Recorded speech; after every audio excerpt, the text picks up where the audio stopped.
Welcome to AutoCAD solution. இந்த வீடியோவில் நம்ம என்ன பார்க்க போகிறோம் அப்படின்னா beginner practice drawing number 9. Already ஆக்சுவலாக 9 ட்ராயிங் போட்டிருக்கேன். ஏன்னா அப்படின்னா 8வது ட்ராயிங்கில் 2 டைப்பாக சொல்லி கொடுத்துருக்கேன். ஸோ பிகினர் ட்ராயிங்க்கு பேராமெட்ரிக்ஸ் அப்படின்ற ஒரு கமாண்ட் வந்து பேசிக்காக நடத்தியிருக்கேன். அந்த வீடியோஸ் எல்லாமே பார்த்துட்டு வந்து அதுக்கப்புறம் இந்த வீடியோ பாருங்கள். So beginner practice drawing number 9 வாங்க வீடியோக்குள்ளே போய் பார்த்து இந்த ட்ராயிங்கை எப்படி ட்ரா பண்ணணும் அப்படின்றத தெரிஞ்சுக்கலாம்.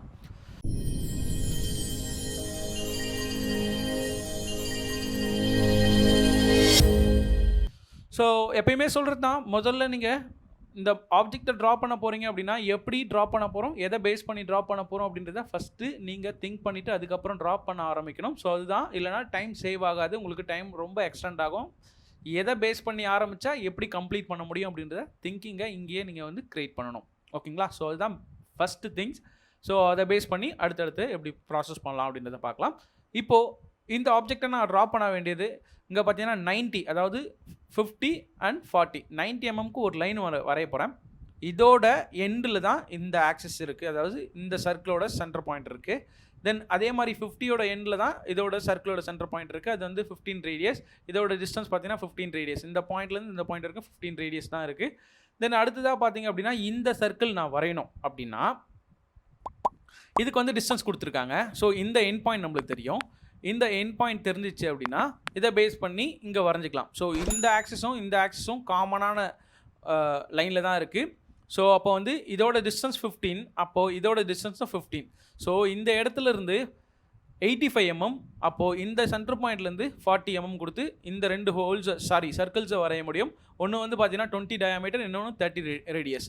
தென் இந்த இடத்துல ஒரு ஆர்க் இருக்குது, அதுக்கும் இந்த சர்க்கிள் வரைகிறதுக்கான சென்டர் பாயிண்ட் நம்மளுக்கு தெரியும். ஏன்னா 15 ரேடியஸில் தான் நம்மளுக்கு இந்த, அதாவது சென்டர் பாயிண்ட்டாக இருக்குது. அப்போ வந்து 15 mm. ஸோ இதை சென்டர் பாயிண்ட்டாக பேஸ் பண்ணி இந்த 40யோட எண்டை சென்டர் பாயிண்ட்டாக பேஸ் பண்ணி 12 டயாமீட்டரில் இந்த ஆர்க்கு, தென் 15 ரேடியஸில் இந்த ஆர்க்கு. அப்போ எனக்கு இந்த ப்ரொஃபைல் கிடச்சிரும். அப்போ இது ரெண்டுத்தையும் செலக்ட் பண்ணி நம்ம வந்து டேன்ஜென்ட் சர்க்கிளை யூஸ் பண்ணி ஈஸியாக 50 ரேடியஸில் க்ரியேட் பண்ணிக்கலாம். டேன்ஜென்சி லைனை க்ரியேட் பண்ணி இதை பேஸ் பண்ணி இந்த லைனை ஈஸியாக நம்ம க்ரியேட் பண்ணிக்க முடியும். ஸோ டைமென்ஷன்ஸ் எல்லாமே ப்ராப்பராக இருக்குது. இதை எப்படி AutoCADல ட்ரா பண்ணலாம் அப்படின்றத பார்க்கலாம் வாங்க. ஸோ AutoCAD ஓப்பன் பண்ணோடனே ஃபைல் சேவ் ஆஸ் கொடுத்துருங்க. Practice drawing number 9, enter. Unit UN enter. Precision வேல்யூலாம் ஆஃப் பண்ணிக்கலாம், டெசிமல்லே இருக்கட்டும். இன்ச்சஸில் இல்லை, நம்மளுக்கு மில்லிமீட்டரில். Limits 0,0 enter. 210,297. ஸோ நிறைய பேர் கொஸ்டின்ஸ் கேட்குறாங்க என்ன அப்படின்னா, சரி ஓகே நீங்கள் மெட்ரிக்ஸ் அதாவது எம்எம்மில் ட்ரா பண்ணுறீங்க அப்படின்னா நீங்கள் வந்து A4 ஷீட் சைஸ் வந்து இதை கொடுக்குறீங்க. ஸோ சப்போஸ் நான் வந்து ஃபீட் அண்ட் இன்ச்சஸில் ட்ரா பண்ணுறேன், இல்லை ஆர்கிடெக்சரில் ட்ரா பண்ணுறேன் அப்படின்னா அவங்களுக்கு என்ன ஷீட்ஸ் சைஸ் தரணும் அப்படின்ற மாதிரி கொஸ்டின் பண்ணுறாங்க. ஸோ அதுக்கான ஆப்ஷன் நான் சொல்கிறேன். Ctrl+P கொடுத்துக்கலாம், பிளாட் ஆப்ஷன். சப்போஸ் நம்மளுக்கு டைமென்ஷன்ஸ் அதாவது இன்ச்சஸில் என்ன ஷீட் இருக்குது அப்படின்றது தெரியல அப்படின்னா Ctrl+P கொடுத்தீங்கன்னா இது மாதிரி பிளாட் ஆப்ஷன், பேப்பர் சைஸ்னு இருக்கும். இதில் வந்து நிறைய ஸ்டாண்டர்ட்ஸ் இருக்கும். ஸோ பார்த்தீங்கன்னா ISO ஸ்டாண்டர்டில் இது எம்எம்மில் இருக்குது. ஸோ நம்மளுக்கு இன்ச்சஸில் வேணும் அப்படின்னா நம்மளுக்கு இங்கே இருக்குது பாருங்கள், ANSI. ஸோ இந்த ஸ்டாண்டர்ட்ஸை நம்ம யூஸ் பண்ணிக்கலாம். 11 inches × 8.5 inches. பி ஷீட் பார்த்தீங்க அப்படின்னா 11 inches × 17 inches. ஸோ இது மாதிரி நிறைய ஷீட் சைஸ் இருக்குது. ஸோ இன்ச்சஸ்க்கு வேணுன்ற ரிலேட்டட் பேப்பர் சைஸை வந்து நீங்கள் கொடுத்துக்குங்க. ஸோ அது தனி வீடியோவாக நான் உங்களுக்கு வந்து கண்டிப்பாக சொல்லித்தரேன். ஸோ இந்த வீடியோவில் அந்த ட்ராயிங் மட்டும் நம்ம ஃபோக்கஸ் பண்ணலாம். ஸோ ஃபஸ்ட்டு என்ன பண்ணலாம் அப்படின்னா லைன் கமாண்ட்குள்ளே போயிட்டு F8 ஆன் பண்ணணும். So ortho mode F8 on பண்ணிக்கலாம். அப்படி இல்லைனா இங்கே கமாண்டை நீங்கள் ஆக்டிவேட் பண்ணிக்கோங்க. ஸோ இதை பேஸ் பண்ணி நம்மளுக்கு 90, 40 + 50 90. ஸோ ஒரு லைன் ஒன்று வரைஞ்சிட்ருக்கேன். ஜஸ்ட் இதை மூவ் பண்ணிக்கலாம். செலக்ட் பண்ணி என்டர்.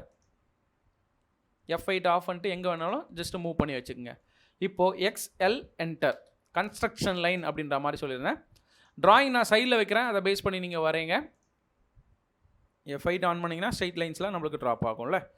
ஸோ இப்போ என்ன சொல்லியிருந்தேன், 15 ரேடியஸில் அந்த சர்க்கிள்ஸ் இருக்குது அப்படின்ற மாதிரி சொல்லியிருந்தேன். இங்கே இருக்குது பாருங்கள். ஸோ இப்போ ஆப்செட் 15 என்டர். C enter. இதுதான் என்னுடைய சென்டர் பாயிண்ட். இதை பேஸ் பண்ணி 15 ரேடியஸில் இங்கே ஒரு சர்க்கிள் வரைங்க. Again enter. இங்கேயும் 15 ரேடியஸில் ஒரு சர்க்கிள் வரைங்க. தென் 40 mmக்கு இந்த லைனை ஆப்செட் பண்ண போகிறோம். ஆப்செட் 40 அந்த ஸ்லாட்டை வரைய போகிறோம். ஸோ ஸ்லாட் வந்து இங்கே இதுதான் என்னோடய ஸ்டார்ட் பாயிண்ட், இதுதான் என்னோடய எண்ட் பாயிண்ட். 40 mm டிஸ்டன்ஸ் கொடுத்துருக்காங்க. 12 டயாமீட்டர் இங்கே சர்க்கிள் வரைய போகிறோம். அப்போது சி என்டர், இது என்னுடைய சென்டர் பாயிண்ட். டி என்டர் கொடுத்துட்டு 6 டயாமீட்டர், சாரி 12 டயாமீட்டர் டெலிட் பண்ணிக்கலாம். C enter center point, D enter, 12 enter. Same இதே சர்க்கிள் தான் அங்கேயும் வேணும். CO என்டர், காப்பி பண்ணி இங்கே வச்சுக்கிட்டேன். ஓகேங்களா. தென் லைன் கமாண்ட்குள்ளே போயிட்டு இந்த எண்ட் பாயிண்ட்டுக்கும் இந்த எண்ட் பாயிண்ட்டுக்கும் லைனை கனெக்ட் பண்ணிவிடுங்க. அதே மாதிரி இதுக்கும்.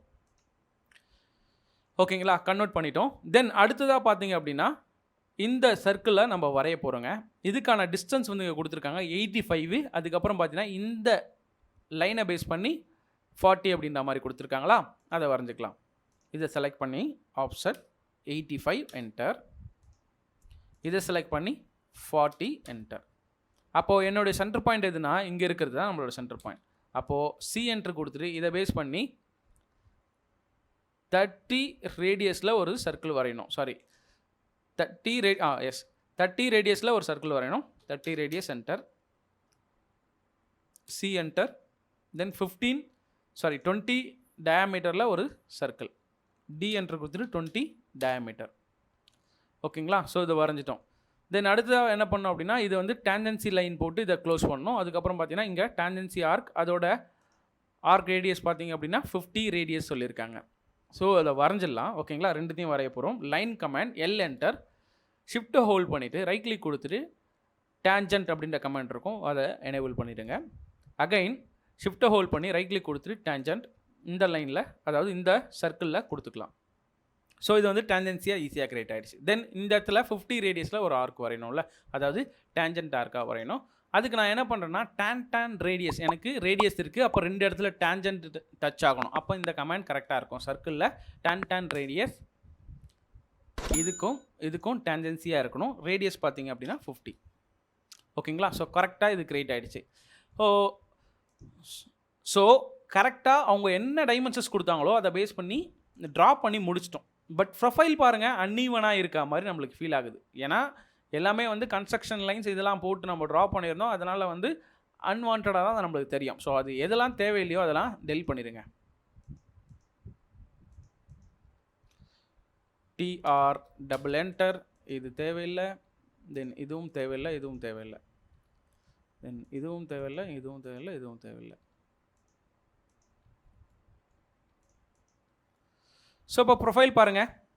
ஃபஸ்ட்டு ட்ராயிங் பார்க்கும்போது என்ன கரெக்டாக ட்ரா பண்ணியிருக்குமா அப்படின்ற மாதிரி ஒரு சின்னதாக கன்ஃபியூஷன் இருக்கும். பட் ட்ராயிங் ஆக்சுவலாக இப்போ ப்ராப்பராக ட்ரிம் பண்ணி நம்ம கன்வெர்ட் பண்ணிட்டோங்க.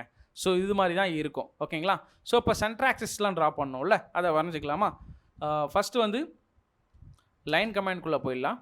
இதுதான் சென்டர் பாயிண்ட்டு. இதை பேஸ் பண்ணி லைன்ஸ் நம்ம வரைய போகிறோம். ஓகேங்களா. ஜஸ்ட் இதை வரைஞ்சிட்டேன். இதை பேஸ் பண்ணி கொஞ்சம் மூவ் பண்ணி இந்த மாதிரி வச்சுக்கலாம். ஏன்னா மிட் பாயிண்ட்டை பேஸ் பண்ணி வச்சுருக்கோம், அவ்வளோதான். காப்பி,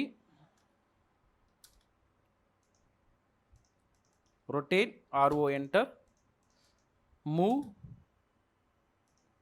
லைனையும் இந்த 2 லைனையும் செலக்ட் பண்ணிவிட்டு லைன் டைப் போயிட்டு அதர்ஸில் போயிட்டு லோட், இதில் வந்து சென்டர் லைன் அப்படின்னு இருக்கும். சென்டர் லைனை நம்ம வந்து எனேபிள் பண்ணிக்கலாம், அதாவது ஆட் பண்ணிக்கணும். ஸோ லோட் ஆப்ஷனில் இந்த இடத்துல ஆட் பண்ணிட்டோம்ல, இப்போ ஓகே கொடுத்துலாம். இப்போ அகைன் செலக்ட் பண்ணுறீங்க. இந்த இடத்துல பார்த்தீங்கன்னா அந்த சென்டர் லைன் வந்து ஃபார்ம் ஆகிட்டு இருக்கும். ஸோ வந்துருச்சு பாருங்கள், ஈஸியாக ஆயிடுச்சு. ஸோ அகைன் இந்த லைனை காப்பி பண்ணிவிட்டு இந்த சென்டர் லைனை பேஸ் பண்ணி ப்ளேஸ் பண்ணிக்கலாம். ஓகேங்களா. ஜஸ்ட்டு ஸ்டிச் பண்ணி இது மாதிரி வச்சுட்டேன். பட் இந்த இதில் பார்த்தீங்க அப்படின்னா நம்மளுக்கு கொஞ்சம் அன்வான்டாக லைக் சின்ன சின்ன டாட்ஸாக இருக்குது. அதை வந்து எப்படி சால்வ் பண்ணலாம் அப்படின்றத பார்க்கலாம். அதுக்கு முன்னே இதை காப்பி பண்ணிவிட்டு இந்த சர்க்கிளுக்கும் வச்சுக்கலாம். ஓகேங்களா, வச்சாச்சு. தென் ப்ராப்பர்ட்டிஸில், லைன் ப்ராப்பர்ட்டிஸில் அதர்ஸில் போங்க. இந்த இடத்துல வந்து நம்மளுக்கு வேல்யூஸ் வந்து இன்க்ரீஸ் பண்ணிக்கங்க. 3 கொடுத்துக்கிறேன். Global scale factor and current scale factor ரெண்டுமே 3 அப்படின்ற ஆப்ஷன் கொடுத்துறேன். இப்போ பார்த்தீங்கன்னா ஓரளவுக்கு விசிபிளாக இருக்குது, நம்மளுக்கு பார்க்குறதுக்கும் நீட்டாகவும் இருக்குது. ஓகேங்களா. ஸோ இங்கே கொடுத்துருக்க ட்ராயிங்கை பேஸ் பண்ணி ஈஸியாக நம்ம ட்ரா பண்ணிட்டோம். இதுக்கப்புறம் என்ன பண்ணணும், டைமென்ஷன்ஸ் தான் எடுக்கணும். அப்போது D enter, dimension style manager, modify. So default standard. So ப்ரீவைஸில் ஒரு 8 வீடியோஸ் சொல்லியிருந்தேன்ல, அது எல்லாத்துக்கும் காமனாக இப்படி தான் யூஸ் பண்ணியிருந்தேன். அது எல்லா வீடியோஸும் பார்த்துருந்தீங்க அப்படின்னா ஈஸியாக உங்களுக்கு புரியும். ஸோ அதே ஸ்டாண்டர்ட்ஸ் தான் இங்கே பண்ண போகிறேன் நான். ஓகேங்களா? ஜஸ்ட் நான் வந்து ஒரு 20 கொடுக்குறேன், கொஞ்சம் டெக்ஸ்ட் வந்து விசிபிளாக இருக்கிறதுக்கு. தென் ப்ரைமரி யூனிட்ஸ்லேயும் நம்ம சேஞ்ச் பண்ணிட்டோம். தென் அகைன் நியூவாக ஒன்று கொடுத்துட்டு காப்பி ஆஃப் ஸ்டாண்டர்ட் கொடுத்துட்டு மாடிஃபை போயிருக்கேன். மாடிஃபைல பார்த்தீங்க அப்படின்னா draw dim line between extension line, இதை மட்டும் ஃபிட் ஆப்ஷனில் இதை மட்டும் எனேபிள் பண்ணி ஓகே கொடுத்துக்கலாம்.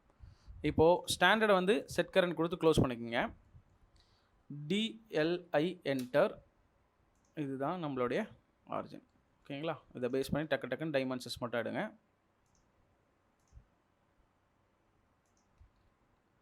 ஸோ இங்கே என்ன பண்ணியிருந்தாங்க அப்படின்னா இந்த லைன்ஸை வந்து இங்கே டேரெக்டாக மூவ் பண்ணி வச்சுருந்தாங்க. நான் ட்ராயிங்கில் காட்டுறேன், நான் ஜஸ்ட் அப்படியே ட்ராக் பண்ணி மூவ் பண்ணியிருக்கேன்.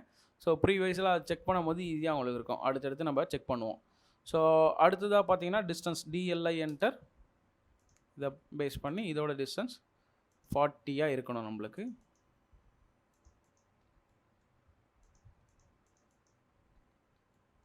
எஸ், இந்த லைனில் தான் கொஞ்சம் சின்னதாக தப்பு பண்ணியிருக்கோம். அப்போது இதை வந்து மூவ் பண்ணிவிட்டு இதோட மிட் பாயிண்ட் கரெக்டாக இருக்குது. இப்போ பாருங்கள், இதோட மிட்டும் ப்ராப்பராக இருக்குது, 40யும் கரெக்டாக இருக்குது. ஜஸ்ட் அந்த காப்பி பேஸ்ட் பண்ணுறோம்ல அந்த இடத்துல சின்னதாக மிஸ்டேக் பண்ணியிருந்தோம். ஸோ அதனால தான் அந்த 40 வந்து வரல. இப்போ செக் பண்ணதுனால ஈஸியாக நம்மளுக்கு டைமென்ஷன் எடுத்தனால ஈஸியாக கண்டுபிடிச்சிட்டோம் என்ன இஷ்யூ அப்படின்றது. ஸோ அகைன் DLI என்டர், இந்த பாயிண்ட்டுக்கும் 85. ஓகேங்களா? ஸோ இது கரெக்டாக வரைஞ்சிட்டோமா?